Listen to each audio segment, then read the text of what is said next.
الصلاة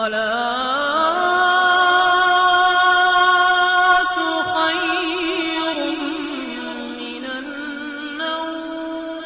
ناظرین گرامی، کون ہے جو اللہ کے گھر یعنی خانہ کعبہ میں داخل نہیں ہونا چاہتا؟ وہ گھر کہ جس کے ارد گرد پوری دنیا لاکھوں لوگ طواف کرنے جاتے ہیں، وہ مقام ہے کہ جہاں دنیا میں بسنے والے کروڑوں مسلمان اس کی جانب منہ کر کے دن میں 5 دفعہ نماز ادا کرتے ہیں، اور اگر ان کا رخ خانہ کعبہ کی طرف نہ ہو تو مسلمان کی نماز ہی نہیں ہوتی۔ لیکن ایک وقت وہ بھی آیا کہ جب کرونا جیسی بیماری کی وجہ سے حالات ایسے ہو گئے کہ خانہ کعبہ کے اندر داخلے پر پابندی لگا دی گئی تھی۔ ماضی میں خانہ کعبہ کا دروازہ ہر ماہ 2 سے 3 مرتبہ کھولا جاتا، جبکہ تمام لوگوں کو خانہ کعبہ یعنی اپنے مرکز کے اندر داخل ہونے کا موقع مل سکے۔ لیکن کرونا وائرس کی اس وبا کے باعث حالات ایسے ہو گئے کہ پورے سال میں اس دروازے کو صرف 2 مرتبہ ہی کھولا جاتا ہے۔ وہ 2 دن کون سے ہیں اور وہ کون سی ایسی تاریخیں ہیں کہ جب خانہ کعبہ کے اس دروازے کو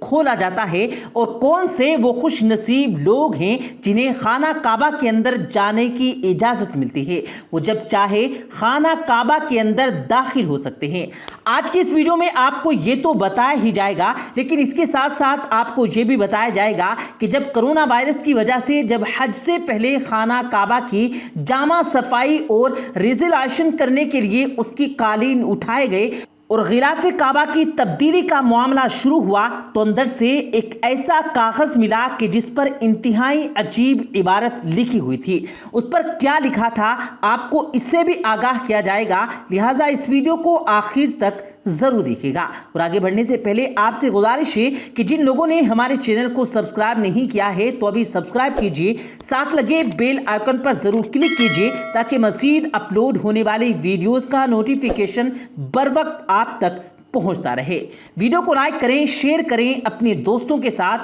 اور کامنٹ باکس میں اپنی رائے کا اظہار ضرور کیجیے گا۔ ناظرین گرامی، اللہ کے گھر یعنی خانہ کعبہ کا دروازہ اب ہر سال 2 مرتبہ کھولا جاتا ہے۔ یہ 2 تاریخیں اس طرح سے ہیں کہ ایک مرتبہ 1 شعبان کو غسل کعبہ کے موقع پر اس دروازے کو کھولا جاتا ہے، اور دوسری مرتبہ 1 ذی الحجہ کو خانہ کعبہ کا دروازہ کھولا جاتا ہے کہ غلاف کعبہ کی تبدیلی نہیں کی جاتی، اور اس کے علاوہ خانہ کعبہ کو جامع غسل بھی دیا جاتا ہے۔ علاوہ ازیں خادم حرمین شریفین کی اجازت سے سربراہان مملکت اور اسٹیٹ گیس کے لیے اس دروازے کو مختلف اوقات میں کھولا جاتا ہے۔ بیت اللہ کو عام داخلے کے لیے اب نہیں کھولا جاتا، اس کی وجہ بے پناہ رش اور پھر گزشتہ 2-3 سال سے کرونا وائرس کے SOPs کی پاسداری کو بتایا جاتا ہے۔ حالیہ چند سالوں میں حجاج کرام کی تعداد 20 لاکھ سے بھی تجاوز کر چکی تھی۔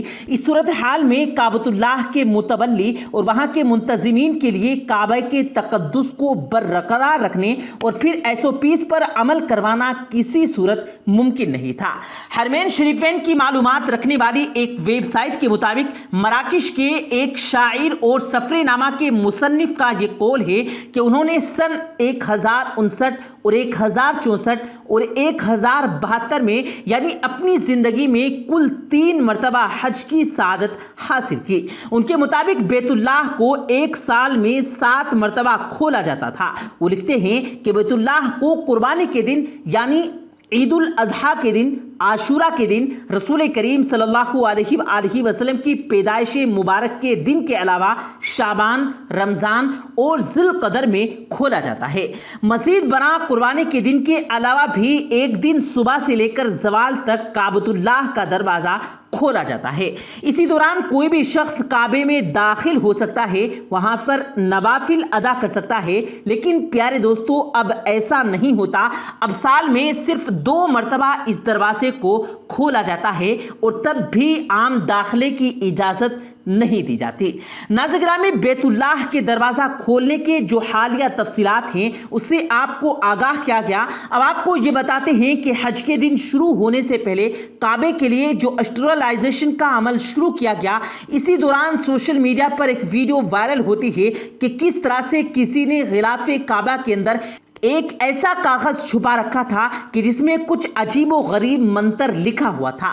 اور وہ ایسی زبان میں لکھا ہوا تھا کہ جس کو کوئی نہیں جانتا تھا، اور اس کو جادو کی کوئی شکل کہا جانے لگا۔ سوشل میڈیا پر وائرل اس ویڈیو کی حقیقت پر آج آپ کو تفصیل سے آگاہ کیا جائے گا۔ سب سے پہلے ناظرین گرامی، ایک بات آپ کے علم میں ہونا بہت ضروری ہے کہ جس ویڈیو کا ذکر کیا جا رہا ہے اور جو سوشل میڈیا پر شیئر کی جا رہی ہے، یہ تازہ اور حالیہ ویڈیو معلوم نہیں ہوتی، بلکہ جب حرم کعبہ کو بند کر کے غلاف کعبہ اور صحن کعبہ کا حج سے پہلے اسٹرلائزیشن کا عمل شروع کیا جاتا رہا، تو اس طرح کی کوئی خبر کسی بھی میڈیا پر رپورٹ نہیں ہوئی ہے۔ یہاں تک کہ سعودی میڈیا کے علاوہ عالمی میڈیا نے بھی اس کو رپورٹ نہیں کیا کہ غلاف کعبہ کے اندر سے کسی عجیب زبان میں لکھی کوئی ایسی تحریر ملی ہو جس کو کوئی نہیں جانتا اور اس کی شکل جادو ٹونے سے ملتی ہو۔ لیکن یہ بات جاننا بھی اہم ضروری ہے کہ اس ویڈیو کے مناظر حقیقی ہیں اور یہ ویڈیو جھوٹی نہیں ہے۔ اب آپ کا اگلا سوال یہ ہوگا کہ اگر یہ ویڈیو جھوٹی نہیں ہے اور یہ ویڈیو حالیہ نہیں ہے تو پھر یہ معاملہ کیا ہے؟ ناظرین گرامی، یہ واقعہ تازہ تو نہیں ہے۔ واضح رہے کہ یہ 3 سے 4 سال پہلے کا واقعہ ہے، اور اس وقت حرمین شریفین کے احاطے میں جب صفائی کا عمل معمول کے مطابق جاری تھا تو غلاف کعبہ کے نیچے ایک سفید رنگ کا کاغذ ملا جس پر کچھ آڑی ترچھی لکیریں موجود تھی۔ اس پر کچھ عجیب سی زبان میں کچھ لکھا گیا۔ اگرچہ اس وقت ایسی مکروہ حرکت کرنے والا شخص فوری طور پر گرفتار نہ تو ہو سکا، کیونکہ نہ تو اس کاغذ پر کسی کا نام تھا اور نہ ہی کیمرے کی آنکھ نے اس حرکت کو ریکارڈ کیا۔ لیکن اسی دوران یعنی انہی دنوں ایک اور واقعہ یہ ہوا کہ جب کعبہ کی حدود سے ایک ایسا شخص گرفتار ہوا جو کہ اپنے ساتھ جادو ٹونے کے آلات لیے پھرتا تھا، تو اس کو فوری طور پر گرفتار کر لیا گیا۔ اب ناظرین گرامی، اسی بات سے آپ اندازہ کیجئے کہ کس طرح جہالت عام ہو چکی ہے۔ یہ جہالت کی انتہا ہے کہ لوگ یہاں تک پہنچ گئے کہ حرص و حوث اور لالچ نے لوگوں کے ذہنوں کو اندھا کر دیا ہے۔ اس سے دوسرے کو نقصان پہنچانے کے لیے مقامات مقدسہ تک کے تقدس اور تعظیم کا خیال نہیں رہتا، اور اپنے مکروہ عزائم کے لیے کچھ استعمال کرنے سے گریز نہیں کیا جاتا۔ اگرچہ یہ ویڈیو اور یہ واقعات حج کی مناسبت سے اس لیے ہیں کہ ان کو اب شیئر کیا جا رہا ہے، جبکہ لاکھوں فرزندان اسلام اس سال بھی حج کر رہے ہیں، لیکن ایک خاص ایجنڈے کے تحت ان وائرل ویڈیو کلپس کو شیئر اس وقت کیا جاتا ہے جب حج کا ٹائم ہوتا ہے، تاکہ مسلمانوں کے اس عظیم الشان اجتماع اور یا مسلمانوں کا جو عبادت کا سلسلہ ہے اس کو نقصان پہنچایا جا سکے۔ کرونا وائرس نے پہلے ہی اتنا نقصان پہنچا دیا تھا کہ جہاں ہر سال 20 لاکھ لوگ کعبۃ اللہ کا حج کرنے کے لیے آتے تھے، یہ تعداد پچھلے کچھ محض چند ہزار تک رہ گئی تھی، اور اہل مغرب ان چند ہزار کو بھی سینکڑوں میں اور سینکڑوں کو بھی ختم کرنا چاہتے تھے۔ لیکن الحمدللہ ثم الحمدللہ اس سال کثیر تعداد میں دنیا بھر سے فرزندان اسلام پھر سے کعبۃ اللہ حج کی سعادت کے لیے پہنچے ہوئے ہیں۔ پیارے دوستو، امید کرتے ہیں آپ کو آج کی ہماری یہ ویڈیو ضرور پسند آئی ہوگی۔ اگر آپ کو یہ ویڈیو پسند آیا ہو تو اس ویڈیو کو دل سے لائک کریں اور زیادہ سے زیادہ لوگوں تک اس ویڈیو کو ثواب کی نیت سے شیئر کریں، اور اس ویڈیو کے بارے میں آپ کی کیا رائے ہے کمنٹ سیکشن میں اپنی رائے کا اظہار ضرور دیں، اور مزید اسی طرح کی روز کی ویڈیو پانے کے لیے ہمارے چینل کو ضرور سبسکرائب کریں۔ ملتے ہیں پھر ایک نئی ویڈیو کے ساتھ، تب تک کے لیے اللہ حافظ۔